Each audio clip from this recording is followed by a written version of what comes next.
राधे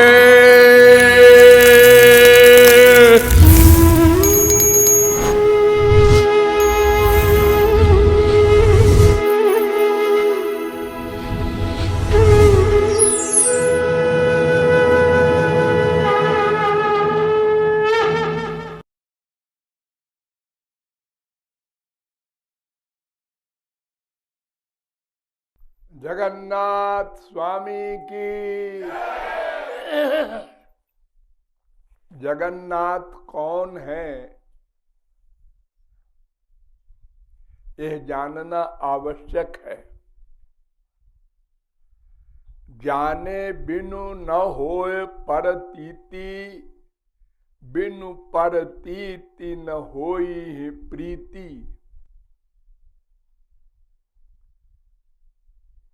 संसार में कहीं भी किसी का प्रेम होता है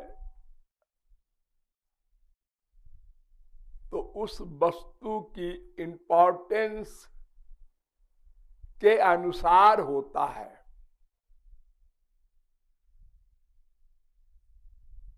जैसे मान लो किसी को एक अंगूठी पड़ी मिल गई, उसने किसी से पूछा ये कितने की होगी, तो कोई अल्पज्ञ था, उसने कहा 100-150 की होगी, कांच है, नकली। तो उसका प्यार उस अंगूठी से 100-150 की लिमिट का हुआ। वो अंगूठी यहां भी रख देता है, वहां भी रख देता है, खो जाए तो क्या है, 100 रुपए की है। एक दिन जौहरी आया, कोई हीरे का जानकार, उसने दूर से देखा, उसने कहा अंगूठी आपने कहां से लिया?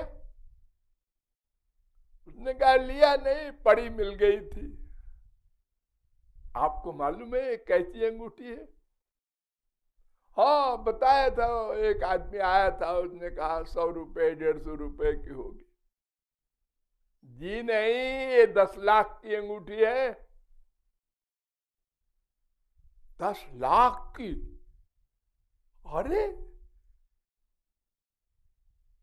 उसी अंगूठी को हम पहले भी देखते थे, 100 रुपए के मूल्य के अनुसार उसमें प्रेम था, अब 10 लाख के अनुसार हो गया। बहुत संभाल के रखते हैं और उसके देखने में सुख बढ़ गया। पहले देखते थे 100 रुपए के, 10 लाख की है, यानी मैं 10 लाख का आदमी हो गया।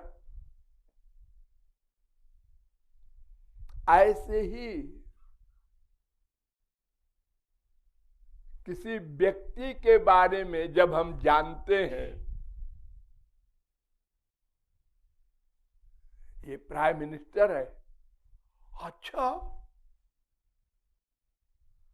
अरे आंख मुंह नाक तो सबके वैसे ही है, प्राइम मिनिस्टर हो चाहे चपरासी हो, लेकिन ये प्राइम मिनिस्टर है, ये जान लेने के बाद उसकी इतनी इंपॉर्टेंस हो गई। आप मेरे साथ फोटो खिंचा सकते हैं? फोटो? हाँ प्राइम मिनिस्टर के साथ फोटो खिंच जाएगा तो हम कलेक्टर से कम थोड़े दिखेंगे।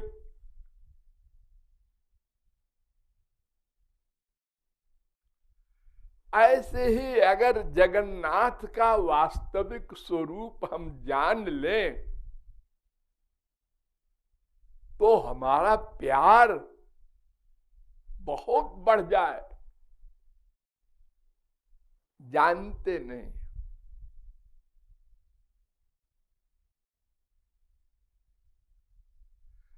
जगत के नाथ, ये शब्दार्थ है। जगत माने जड़ चेतन जीव,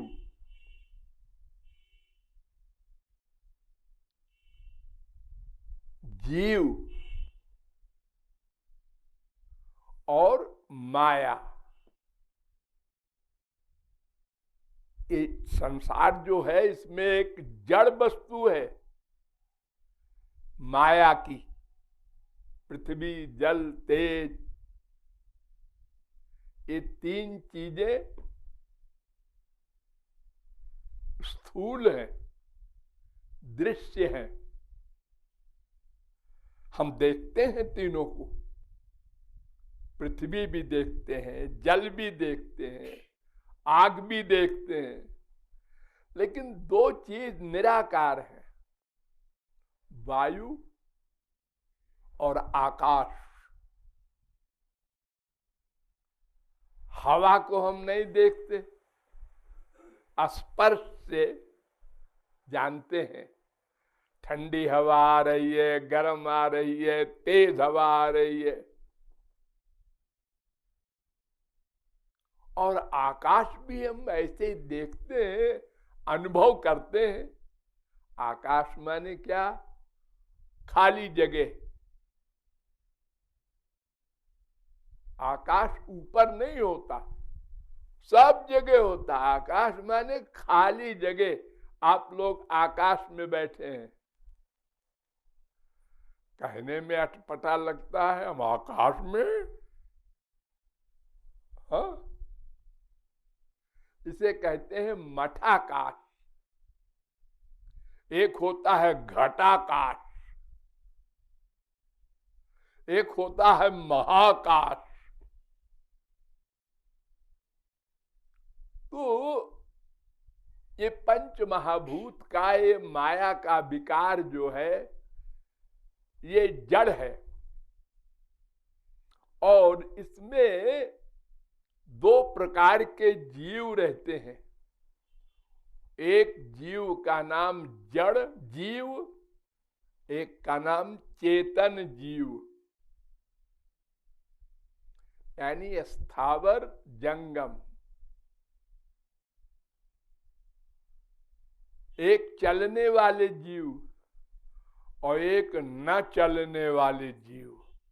तो जड़ जीव, वृक्ष वगैरह, चेतन जीव में कई किस्में हैं।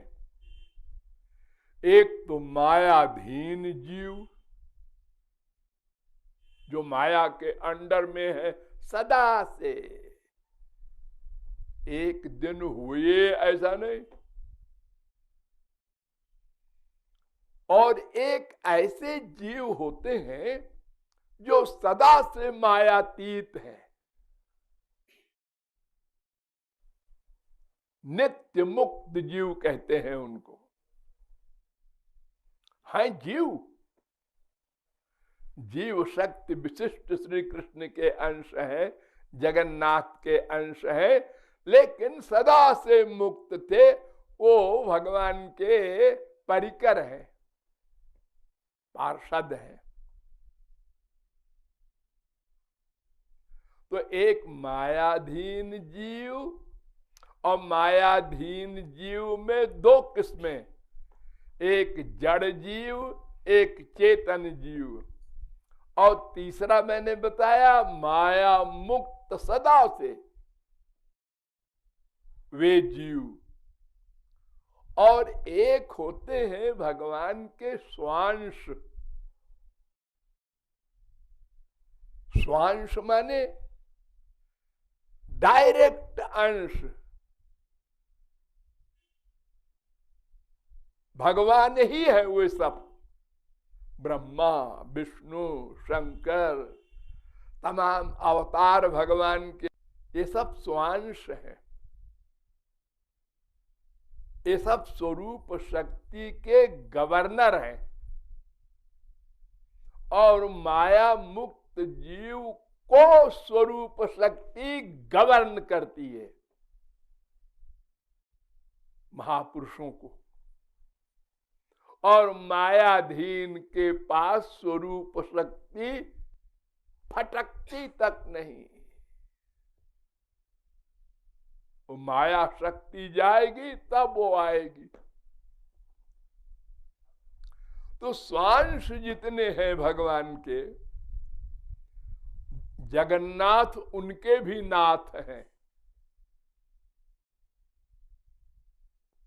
जगन्नाथ के अंश है महाविष्णु, कारणार्णव साई कहते हैं उनको। महाविष्णु वो अनंत कोटि ब्रह्मांड के नायक हैं। फिर उनके अंश हैं गर्भोदशाई, फिर उनके अंश हैं क्षीरोदशाई,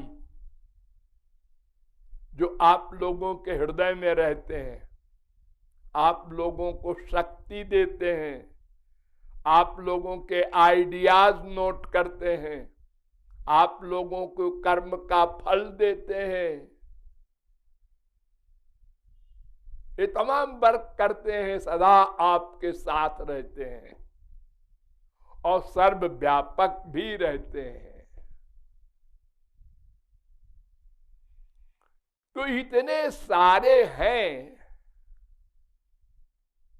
जिनके नाथ हैं जगन्नाथ। यानी दो प्रकार के जगत होते हैं, एक को देवी धाम कहते हैं, यानी मायालोक, ब्रह्मलोक तक माया का आधिपत्य है, और एक होता है परव्योम धाम। ये माया के अनंत कोटि ब्रह्मांड है, इसके आगे विरजा नदी है, कारणार्णव भी कहते हैं उसको।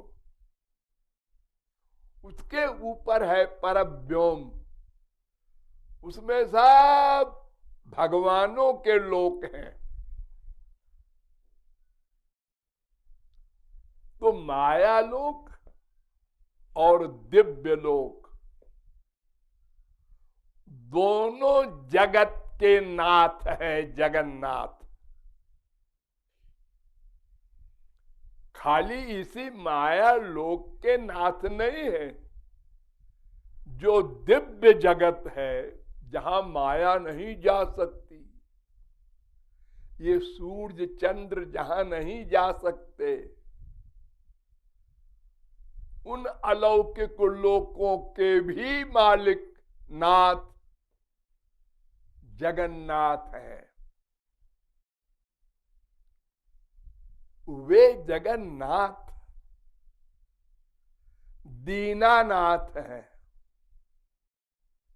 अर्थात अगर कोई जीव अपने को दीन मान ले, पतित मान ले, अपराधी मान ले भीतर से, तो वो कृपा कर देते हैं, सब क्षमा कर देते हैं, अनंत जन्म के पाप भस्म कर देते हैं, स्वयं दास बन जाते हैं।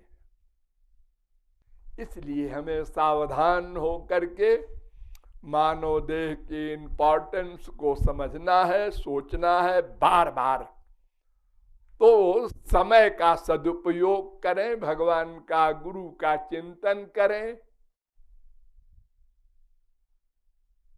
ये न भूलें कि शरीर नश्वर है, कल का दिन मिले न मिले, जो करना है आज कर लो, क्योंकि अंतिम समय में आपकी चित्त वृत्ति जैसी होगी, जहां होगी, मरने के बाद वही फल मिलेगा।